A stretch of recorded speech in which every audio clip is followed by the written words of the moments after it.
Zoop! Here we are. What is your drag name? My drag name is Adriana Trenta. If you're the federal government, my name is Megami. What are your pronouns in and out of drag? My pronouns in and out of drag are she, her in drag, and then whatever you want to call me out of drag. I have no real ego with my gender. How'd you get your drag name? It's based off of my favorite musical artist of all time, Lizzo. Judy Garland. No, Judy Garland, yeah, no. Ariana Grande. What's your current age, if you... Are you the federal government? Are you the IRS? And how long have you been doing drag? I am 28. I have been doing drag now going on 7 years. Where did you grow up? I grew up in Boston, Massachusetts, but I came to New York City about 10 years ago, so I guess I'm a New Yorker now. I don't know. What is your astrology big three? I am a Gemini sun, I am a Leo rising, and I'm a Libra moon, so I'm balanced. Who has inspired you the most in your drag career? I am most inspired by Brooklyn Heights, Detox, who's a good friend and gave me a lot of makeup advice, and Cameron Michaels. What has been your favorite city or borough to perform in? My favorite city or borough to perform in? I would have to say my favorite city besides New York is Philadelphia. What's your current obsession? My current obsession? I just started watching Schmigadoon. It's this, okay. Have you ever heard of it? Yes. Okay, yes. I've never seen it. It's so awesome. I'm on season 2 where they're in Chicago. What does Pride Month mean to you? Pride Month means no sleep, club. No, I'm kidding. No. Pride is very important because it is a period of remembrance of the past and a celebration of what's to come in the future. So you've recently kind of gotten into DJing. What's that experience been like? DJing isn't really fun. It's like doing drag without putting on makeup because you have to have the musicality and you have to know how to read a room and put on the right song and like sort of mix it all together and make people want to have this joyful experience, which we do in drag. Yeah, for sure. Yeah. What vibe do you usually go for in your DJ sets? I am a pop throwback kind of person. I really love a solid 115 BPM. Yeah. I don't like the oons music as much, but I see the point of it in DJing now. What has there been something you were previously, was DJing something that you've previously been interested in, or did it kind of like happen by accident? Kind of happened a little bit by accident, to be honest. During the pandemic, a lot of bars were having their budgets cut because of just, like not a lot of people were spending money, and also because not a lot of people were going out. So I wasn't able to really afford a DJ for a lot of my gigs. Yeah. So I had to learn how to kind of do it by accident and just kind of by osmosis by working with some really wonderful DJs like DJ Andrew and Natty Glitterati. They really gave me the sort of like foundation to do it serious, and it's fun. How'd you learn how to sew? I learned how to sew by being too poor to afford a lot of unique costumes. Very that. I was someone who was, my drag older sisters always taught me, you want to have costumes that fit you and that no one else has. Right. So I was very adverse to buying stuff that like anyone can get. Right. I feel that doesn't make me feel the special. Fashion Nova, Yeah, that sort of stuff. So I would get custom costumes made from the very beginning, but I soon found out I couldn't afford it. So I decided that I would watch my YouTube videos and I would learn from there. What is your favorite thing you've made for yourself so far? My favorite thing that I have made for myself, I would have to say, is my pink Power Ranger costume that, because I'm a big nerd, I love like superheroes and Power Rangers. Anything that's like superhero, I really love. Yeah. But I love my Pink Ranger. I love a couple things that I haven't worn yet because I am keeping them secret for my gig here, here at the Dickens NYC. But yeah. So you've also made a couple things for like TV, Drag Race, all that jazz. What's been your favorite thing you made for that? My favorite thing that I made was Lucy LaDuca's hat for her puffer jacket. That's runway. what came to mind when I was wearing it. Because it was one of those times where like we really had, because not a lot of people know how to make hats. We didn't either, so we kind of had to figure it out on the fly, and it was a very trial by fire experience doing it, but it was ultimately one of the most rewarding things. Can you break down the pronunciation of your name really quick for everyone who's still struggling with it? That's a read. Adriana Trenta. One more time. Adriana Trenta. All right, everyone watching, there's no excuse. There's no excuse. When you're having a tough day, what do you do to shake it off? I talk to my boyfriend, but I also talk to people that are outside of the world that I'm having trouble in, because I believe that the key to having a successful, balanced life is having anchors in a lot of different spheres. Yeah, that one of like my greatest blessings is like having roommates who aren't in like any of my circles. You know what I mean? So helpful. Like friends that do not give a shit about what you're doing in drag. Yeah. Right? Do you feel like you're a lucky person? I would consider myself not a lucky person. I consider myself a prepared person. What do you feel like Adriana Trenta is known for? Adriana Trenta is known for having a resting bitch face. But also, I am known for giving the wig off of my head to my friends. Literally, I rip my wig off at my shows. Do you have any nicknames? Trenta is a really good one, especially if you don't know how to pronounce my name. And also, I just like being called that. Out of drag, I have been called Baldy. I've been called Jan. I've been called... I'm kidding, no. No, I don't really go by nicknames out of drag just because my name's so short anyway. Right. Yeah. You're one of the most professional people I've worked with, in my opinion. Thank you. What advice do you have anybody who might be like new, who's kind of struggling on that side of things? For professionalism, I would say if you fail to prepare, prepare to fail. Also, just like be on time.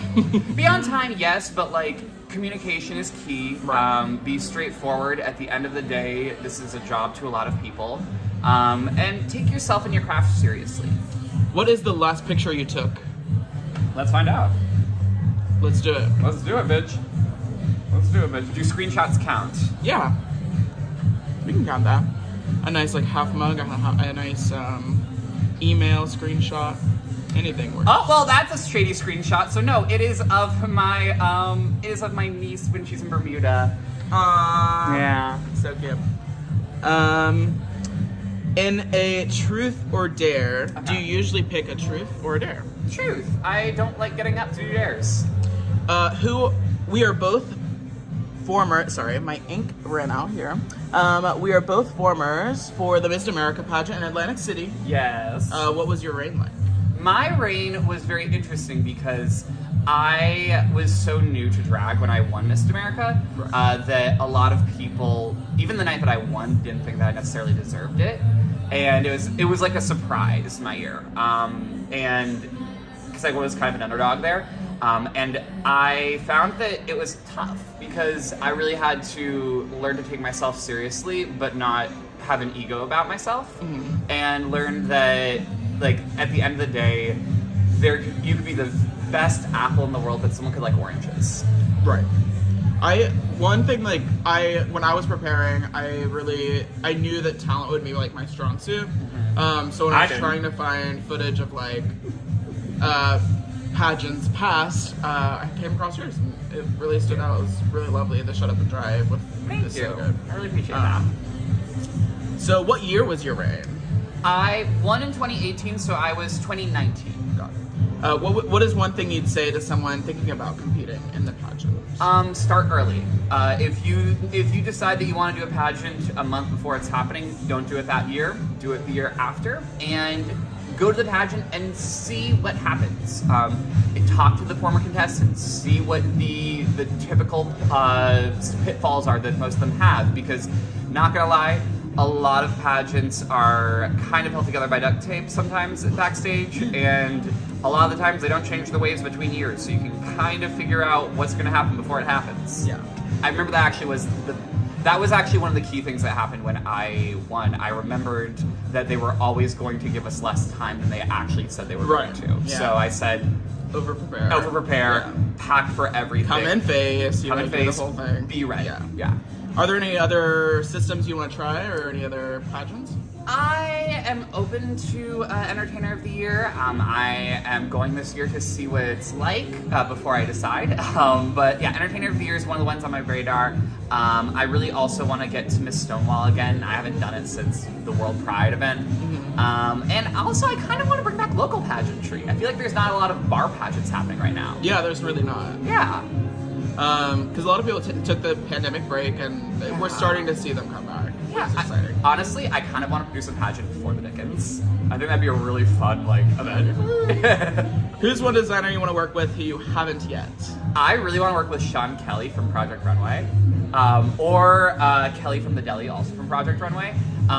Sean is a queer man that lives in Brooklyn now.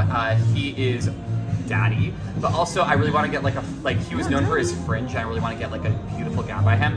And Kelly from The Deli is from hometown Boston, and she is very much my quirky electric aesthetic, so I really would like something from her. Let's cover your podcast, My Wig, really quick. How did that start? That's with your buddy Isaac, right? Yes, my buddy Isaac. We were two judgmental bitches that had a lot to say in our group chats, and we were always really close friends, and we always had this really weird chemistry together that was very magnetic, and we decided that we would, because we would oftentimes be so busy that we wouldn't see each other. Right. We decided that we were going to just document our friendship, basically. And, That's so sweet. And make it like we're setting aside time to sit down and talk to each other. Whatever we talk about is, whatever. Like, we kind of figured out what the podcast was about 4 seasons in, but we really decided that this was about us, not necessarily about the money that was involved with it. So it was really fun to do. Well, you said you have 4 seasons. How many years is that? How many? We started it was season 11 of Drag Race. So that was 2000 and I want to say 17? 2006. Season 11? 2006. No. Season 11? Season 11 of Drag Race. 2019. 2019. That's right, because they had Trump the Rusical. But yeah, it was 2019. So yeah, like 4 years. 4 years. Well, we're on season 7 now at this point. Oh. Yeah. So not season. Yeah, we're about to end it and go into season 8. So tune in. Where can they stream? Where can they stream? They can stream anywhere fine podcasts are streamed. That would be Apple Podcasts. We don't like Spotify anymore, so you can stream it, but don't support Spotify. Basically anywhere, really. Do you have a favorite episode or topic from your podcast? We do sometimes get a little off topic, and we love to do these weird rants. Isaac once read my astrology chart, like my full birth chart, and my BDSM chart, and I found out a lot about myself. Readable and submissive. Yeah, readable and submissive. So you've been working at the Drag Race viewing parties here at the Dickens. Here we are. And you've sold out like every week, right? Every week. We are very proud of our show here.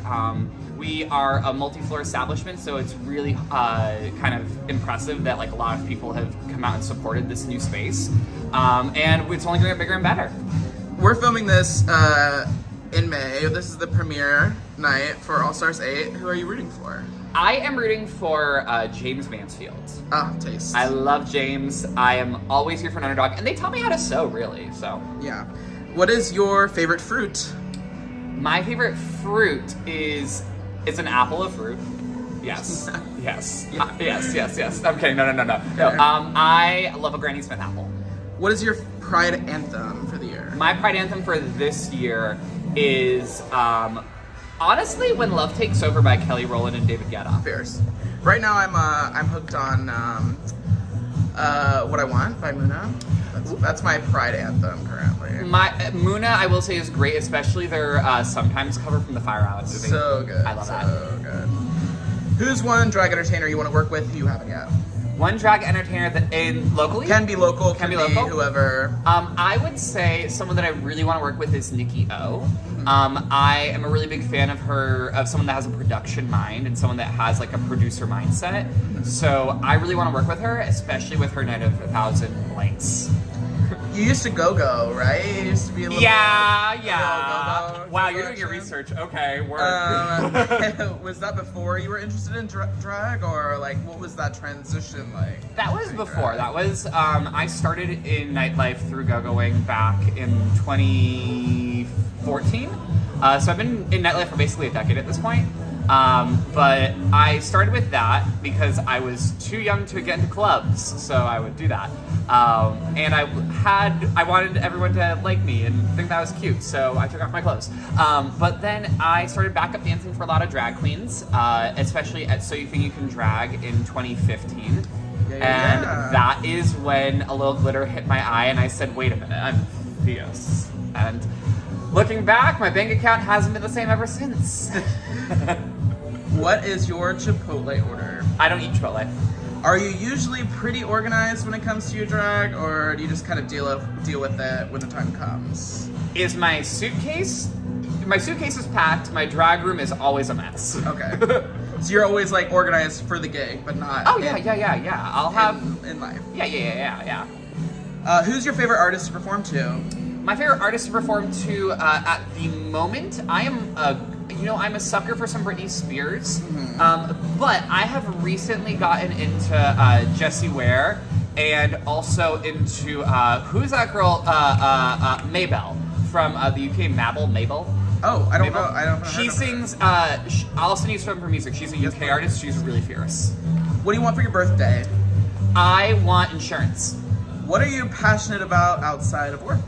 Outside of work, I'm really passionate about crafting. I am someone that always has to have my hands doing something. I want to take up shoe cobbling soon. I'm actually saving up for that. And I really want to make my own thigh-high boots. That would be convenient. Convenient. I really want to start Any Trenta-size fabric shoes. would Yeah, be lovely. right. Yeah, That would be so convenient. What's your day job like? It's actually really fun. I work for Casper here in the city. I sell mattresses every day. I know a thing or two about the bedroom, but it's really fun. I get to lay down a lot. What is your favorite scent? My favorite scent. Scent. I love a good apple. A good apple. Apple cinnamon. You like an apple cider, like a fallish type of apple? Anything apple. Like anything that just smells fruity and just like tart. Like my tuck. Disgusting. What is the fun fact you always give people during icebreakers?